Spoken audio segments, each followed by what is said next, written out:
కీర్తిశేషులు వంగవీటి మోహన్ రంగ బడుగు బలహీన వర్గాల ఆశాజ్యోతి అని జెడ్పీటీసీ సభ్యులు పొట్టుపూడి అబ్బు అన్నారు. వంగవీటి మోహన్ రంగ వర్ధంతి సందర్భంగా కపిలేశ్వరపురం మండలం అంకర గ్రామం గాంధీ సెంటర్లో గల రంగ విగ్రహానికి జెడ్పీటీసీ సభ్యులు పొట్టుపూడి అబ్బు వైఎస్ఆర్ కాంగ్రెస్ పార్టీ శ్రేణులు పూలమాలలు వేసి నివాళులర్పించారు. అనంతరం జిల్లా పరిషత్ ఉన్నత పాఠశాల ఆవరణలో ఆడదాం ఆంధ్రప్రదేశ్ కార్యక్రమాన్ని వైఎస్ఆర్ కాంగ్రెస్ పార్టీ శ్రేణులతో కలిసి ప్రారంభించారు. అనంతరం ఆయన మాట్లాడుతూ గ్రామస్థాయిలో క్రీడా నైపుణ్యాన్ని వెలికితీయాలనే సదుద్దేశంతో సీఎం జగన్ ఆడుదాం ఆంధ్రప్రదేశ్ కార్యక్రమాన్ని చేపట్టారన్నారు. క్రీడలు మానసిక శారీరక దృఢత్వానికి దోహదపడతాయని పేర్కొన్నారు. గ్రామీణ ప్రాంతాలలో క్రీడలను ప్రోత్సహించడం ద్వారా మట్టిలో మాణిక్యాలను వెలికితీయాలని, తద్వారా ఆంధ్రప్రదేశ్ గ్రామీణ యువత జాతీయ అంతర్జాతీయ స్థాయిలో క్రీడల్లో రాణించాలని సర్పంచ్ వాసా కోటేశ్వరరావు అన్నారు. గ్రామ మండల నియోజకవర్గ జిల్లా రాష్ట్ర స్థాయిలో జరిగే పోటీల్లో ప్రతిభ కనబర్చిన క్రీడాకారులకు తగిన బహుమతులు రాష్ట్ర ప్రభుత్వం అందజేస్తుందని సర్పంచ్ వివరించారు.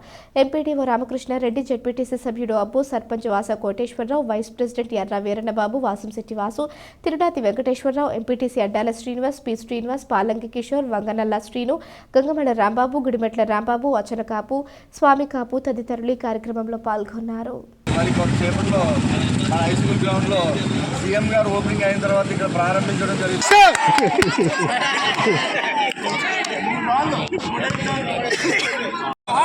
మోహన్ రంగ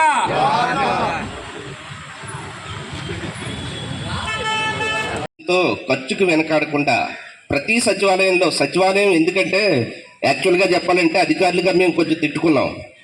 ఒక్కొక్క గేమ్ నుంచి గ్రామం అంగరా కండ్రి గ్రామం కలిపి ఈ హై స్కూల్ గ్రౌండ్లో పెట్టడం జరిగింది. కపిలేశ్వరం మండలం మన ఇక్కడికే మాకు అంగర గ్రామం అంటే ఎంతో ఇష్టం. కపిలేశ్వరం మండలం దగ్గరలో పెద్ద గ్రామం ఇది. ఏ కార్యక్రమం అయినా అంగర్లోంచే స్టార్ట్ అవుతుంది. ఇక్కడ అంగర్లో హాజరవడం జరిగింది. సచివాలయాలన్నీ జరిగిన అంగర రావడం మా అదృష్టం. మరి మీరందరూ కలిసిమెలిసిగా ఆడుకుని మరి ప్రైజులు ప్రకటించారు మన ముఖ్యమంత్రి గారు. మండల వారీగా నియోజకవర్గ వారీగా కూడా ఇప్పుడు మాట్లాడతారు.